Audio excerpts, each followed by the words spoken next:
نحمده ونصلي على رسوله الكريم أما بعد أعوذ بالله من الشيطان الرجيم بسم الله الرحمن الرحيم وإذا سمعوا ما أنزل إلى الرسول ترى أعينهم تفيض من الدم وقال الله تعالى في موضع آخر إن هذا القرآن يهدي للتي هي أقوم وقال النبي صلى الله عليه وسلم إن الله يرفع بهذا الكتاب أقواما ويضع به آخرين صدق الله العظيم وبلغنا رسوله النبي الأمي الكريم ونحن على ذلك لمن الشاهدين والشاكرين والحمد لله رب العالمين محبت اور عقیدت ساتھ پاک پڑھ لیجیے اللهم صل وسلم وبارك على سيدنا ومولانا محمد وعلى آلہ واصحابہ وبارک وسلم وصلی علیہ۔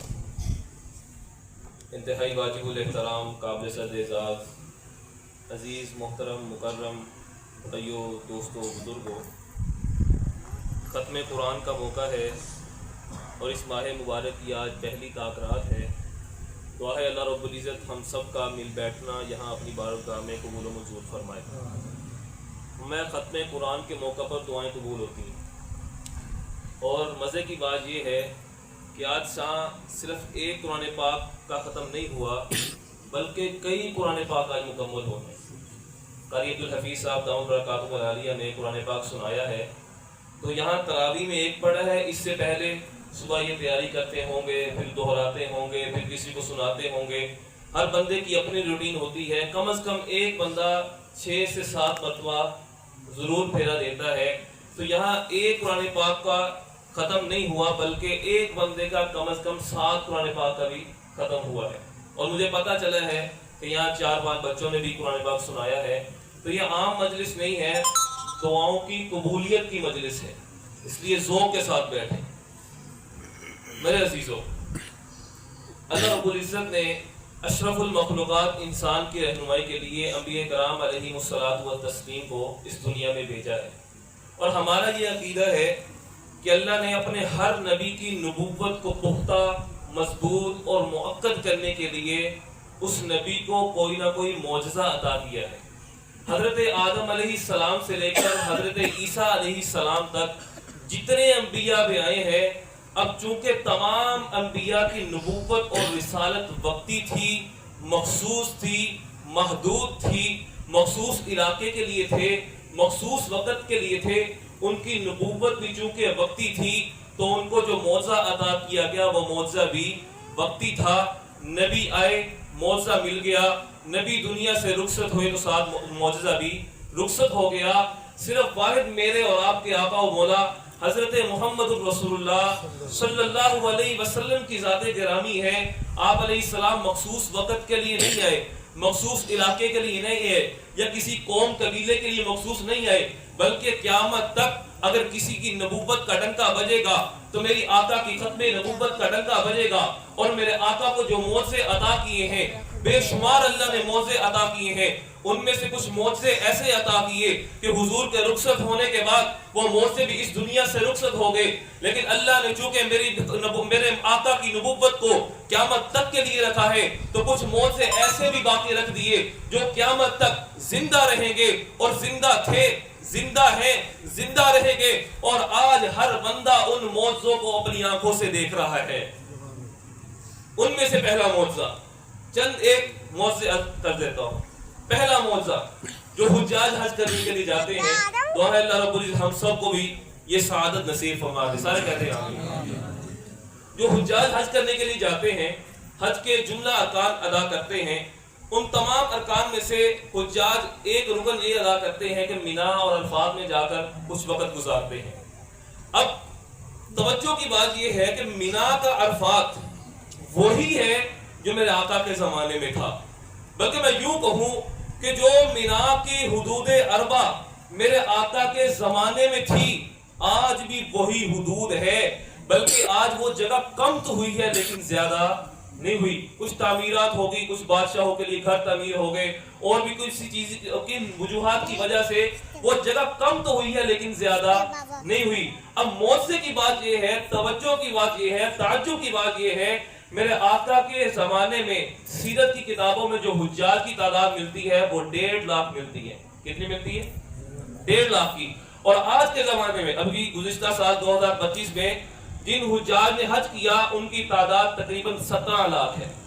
میرے آقا کے زمانے میں 1.5 لاکھ اور آج کے زمانے میں 17 لاکھ. اب معجزہ یہ ہے میرے آقا کا، جگہ اتنی ہے، زیادہ نہیں ہوئی، کم تو ہوئی ہے، تعداد 1.5 لاکھ کی ہے، تب بھی اسی میدان میں سما رہی ہے.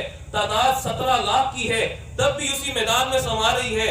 تقاضا تو یہ تھا، تعداد زیادہ ہوئی ہے، رش ہونا چاہیے، کئی لوگوں کو جگہ نہیں ملنی چاہیے، لوگ باہر بیٹھے رہتے، انتظار کرتے رہتے. لیکن آج تک آپ نے کسی حاجی کو یہ کہتے ہوئے نہیں سنا ہوگا بھئی میں میدان مینا میں گیا، وہاں مجھے جگہ ہی نہیں ملی، وہاں رش بہت تھا، لوگوں کی تعداد بہت تھی، میں باہر بیٹھا انتظار کرتا رہا. بلکہ ہر حاجی مینا کے میدان میں بیٹھتا ہے، وہاں عبادت کرتا ہے، وہاں اپنا رکن ادا کرتا ہے. میں قربان کیوں جا رہا ہوں؟ یہ میرے آقا کا زندہ معجزہ ہے. میدان وہی ہے، تعداد 1.5 لاکھ کی ہے تب بھی مجمع سما رہا ہے، تعداد 17 لاکھ کی ہے تب بھی مجمع سما رہا ہے. حدیث پاک کا مفہوم ہے کہ مینا کی مثال ماں کے پیٹ جیسی ہے.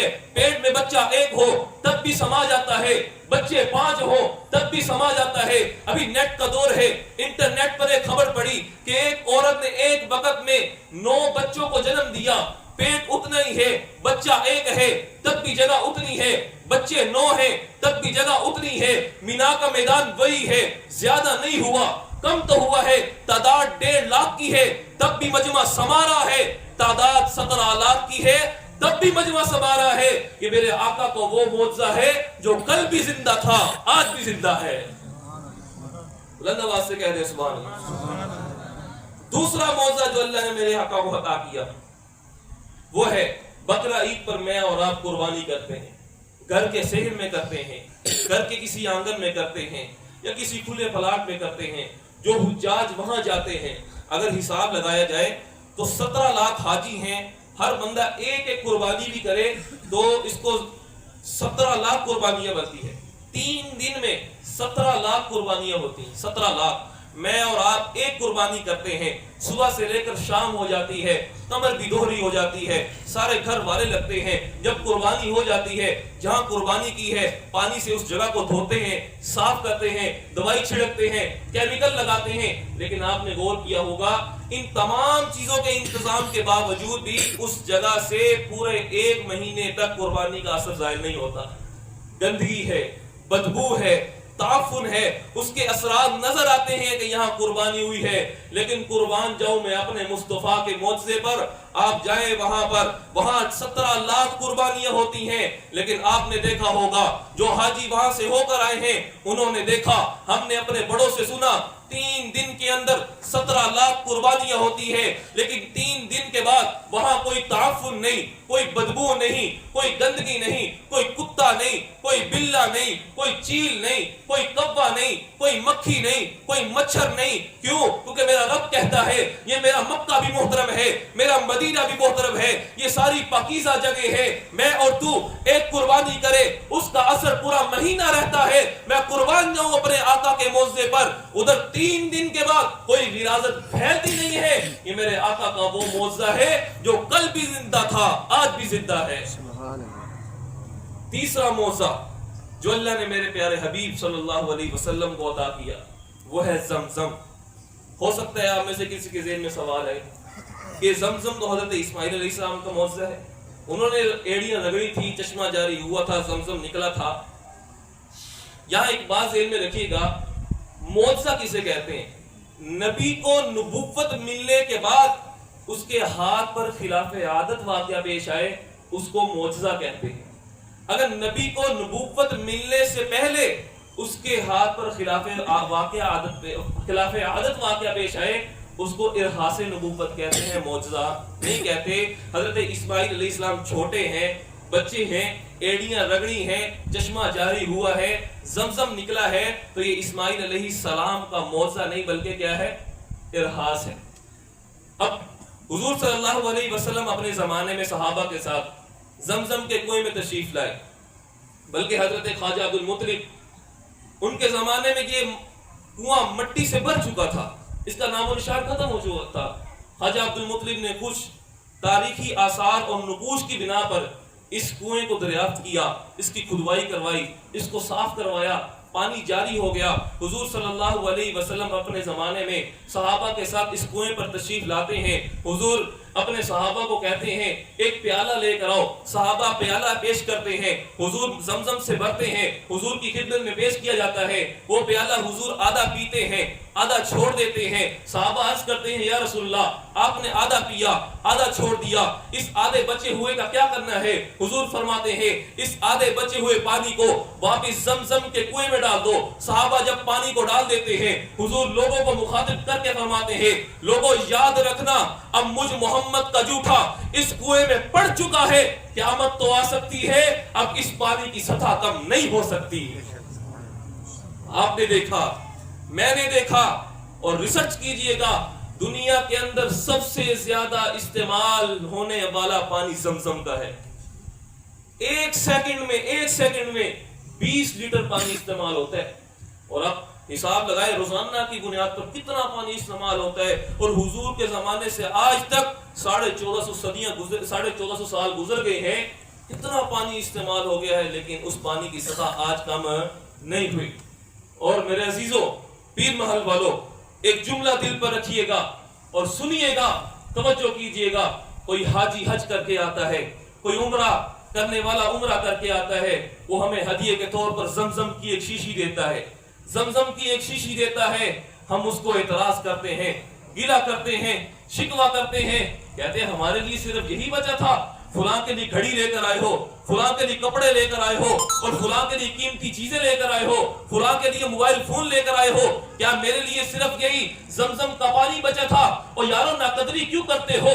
خدا کی قسم، میں رب کعبہ کی قسم کھا کر کہتا ہوں، جب زمزم پینے والا زمزم پی رہا ہوتا ہے، وہ زمزم نہیں پی رہا ہوتا، بلکہ میرے مصطفیٰ کا جھوٹا پی رہا ہوتا ہے۔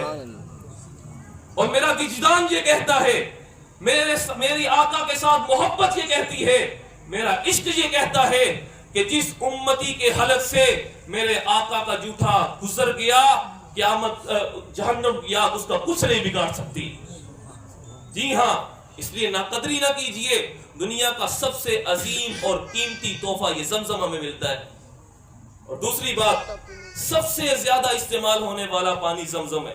اور میں نے ایک مولوی صاحب کی زبان سے بڑا عجیب جملہ سنا، اور اس کا تجربہ بھی کیا، ہو سکتا ہے آپ اس میں اختلاف بھی کر سکتے ہیں۔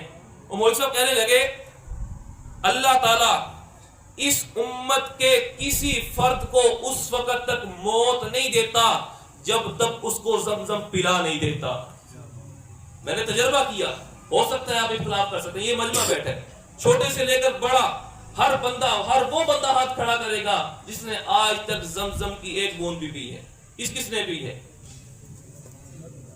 تو کہیے نا سبحان اللہ۔ یہ صرف اس مجمع کی بات نہیں ہے، مشرق سے لے کر مغرب تک اللہ ہر امتی کو اپنے پیغمبر کا جھوٹا پلاتا ہے۔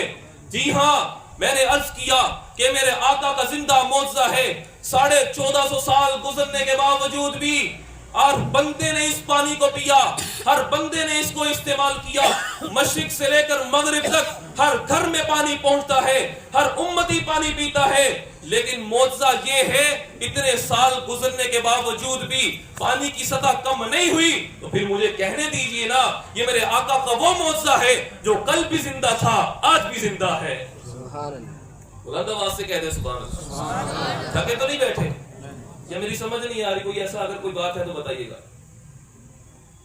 چوتھا معجزہ جو اللہ نے میرے پاک پیغمبر کو عطا کیا، وہ رب کا قرآن ہے، وہ رب کا قرآن ہے۔ جی ہاں، وَإِذَا سَمِعُوا مَا أُنزِلَ إِلَى الرَّسُولِ تَرَىٰ أَعْيُنَهُمْ تَفِيضُ مِنَ الدَّمْعِ۔ آج بھی اگر اس کو دل کے کانوں سے سنا جائے اور توجہ سے سنا جائے، ہو نہیں سکتا کہ آنکھوں سے آنسو نہ بہہ پڑے۔ حضرت اوقاڑوی رحمہ اللہ ایک واقعہ نقل کرتے ہیں، کہتے ہیں یورپ کی ایک ویلفیئر سوسائٹی میں ایک اجلاس منعقد ہوا۔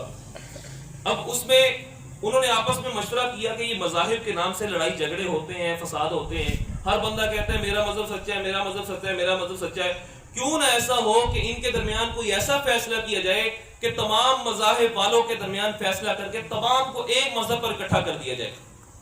اس کا بہت اچھی بات ہے، یہ تو لڑائی جھگڑے ختم ہو جائیں گے۔ اب انہوں نے 3 مذاہب کا انتخاب کیا، عیسائی، یہودی اور مسلمان، تینوں کے ایک بڑے کو بلا لیا اور 2 جج کا انتخاب ہو گیا، عدالت لگ گئی۔ اب 2 جج بیٹھے ہیں، سامنے کی آدمی بیٹھے ہیں۔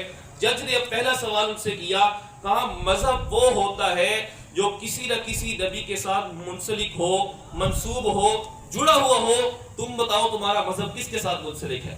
یہودی کہتے ہیں میرا مذہب حضرت موسیٰ علیہ السلام کے ساتھ منسلک ہے، عیسائی کہتے ہیں میرا مذہب عیسیٰ علیہ السلام کے ساتھ منسلک ہے، اور مسلمان کہتے ہیں میرا مذہب حضرت محمد رسول اللہ صلی اللہ تعالی علیہ وآلہ وسلم کے ساتھ منسلک ہے۔ اب جج نے دوسرا سوال یہ کیا اور بڑا دلچسپ سوال کیا، کہا یہ دور کس نبی کا دور ہے؟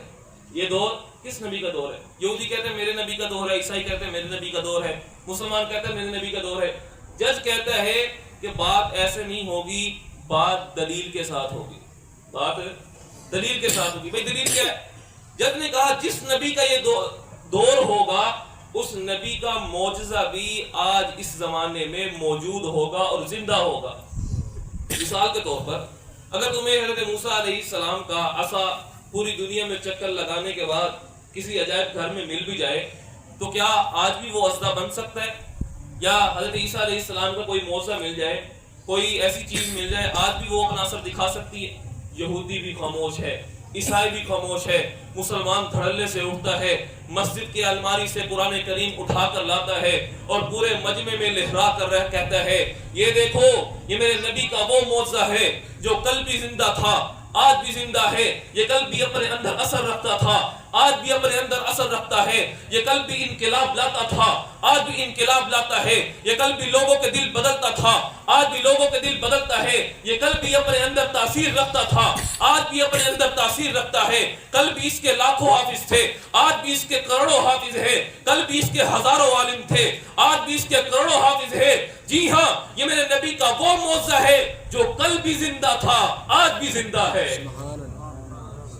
یہ میرے نبی کا معجزہ ہے، میرے نبی کا معجزہ ہے۔ جی ہاں، عرب کی سرزمین ہے، ہر طرف تاریکی ہے، اندھیرا ہے، جہالت ہے۔ اللہ نے اپنے پاک پیغمبر کو عرب کی اصلاح کے لیے اس دنیا میں بھیجا۔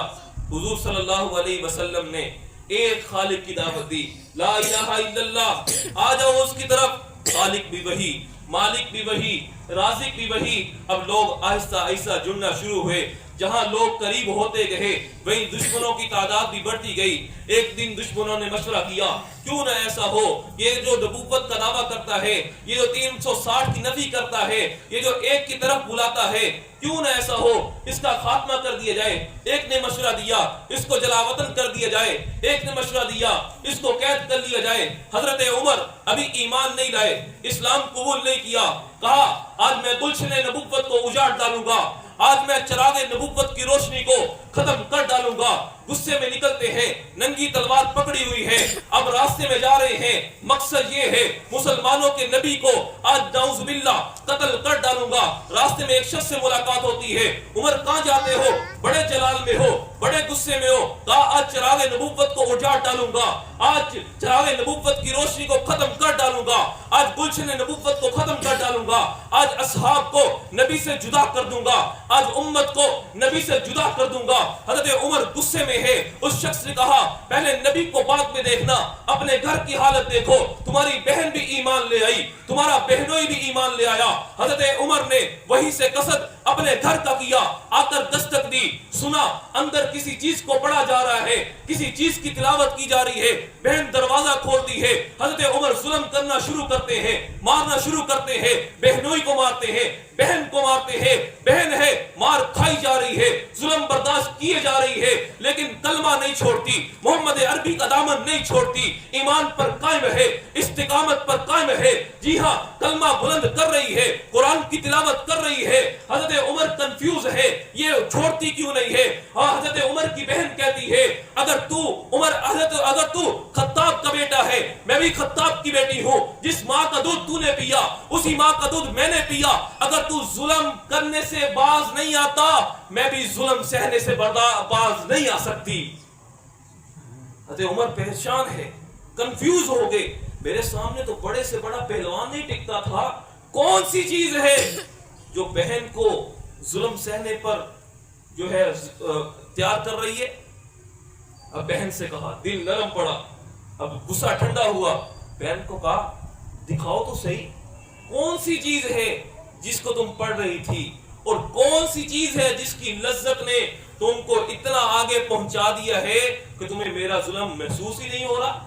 بہن نے قرآن پیش کیا، حضرت عمر چھونے لگے، بہن نے کہا لا یمسہ الا المطہرون، اس کو بے وضو نہیں چھو سکتا، اس کو جو ہے وہ ناپاک نہیں چھو سکتا، جائیے پہلے غسل کر کے آئیے، وضو کر کے آئیے۔ حضرت عمر پاک ہو کر کے آتے ہیں، قرآن کریم کو چھوتے ہیں، قرآن کریم کھولتے ہیں، بہن کو کہتے ہیں بہن ذرا پڑھ کے تو سنا۔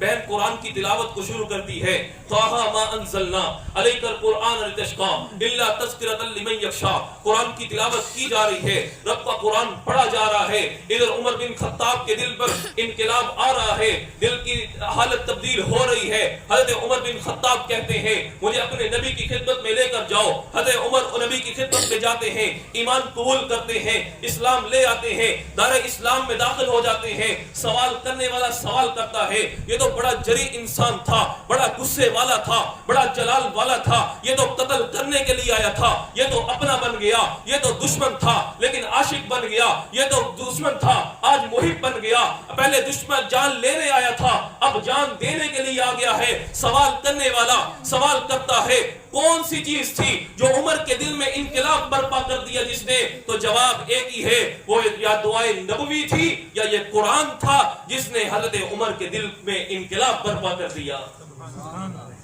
قرآن اثر رکھتا ہے، قرآن اثر رکھتا ہے، آج بھی اس کو دل سے سنا جائے قرآن دلوں کی حالت کو تبدیل کر دیتا ہے۔ ابھی ماضی قریب کا واقعہ ہے، مصر کے ایک سابق صدر گزرے ہیں جمال عبد الناصر، ہو سکتا ہے آپ میں سے کسی نے نام سنا ہو۔ وہ اپنا ایک واقعہ نقل کرتے ہیں، کہتے ہیں روس میں ایک بین الاقوامی کانفرنس کا انعقاد کیا گیا، مجھے بھی اس میں دعوت تھی۔ کہتے میں جب جانے لگا تو اللہ نے میرے دل میں یہ بات ڈالی کیوں نہ ایسا ہو، جا تو رہی ہو، دنیا کے مشہور اور معروف قاری، آپ سب نے نام سنا ہے، حضرت قاری عبد الباسط رحمۃ اللہ تعالی علیہ، ان کو بھی ساتھ لے جایا جائے۔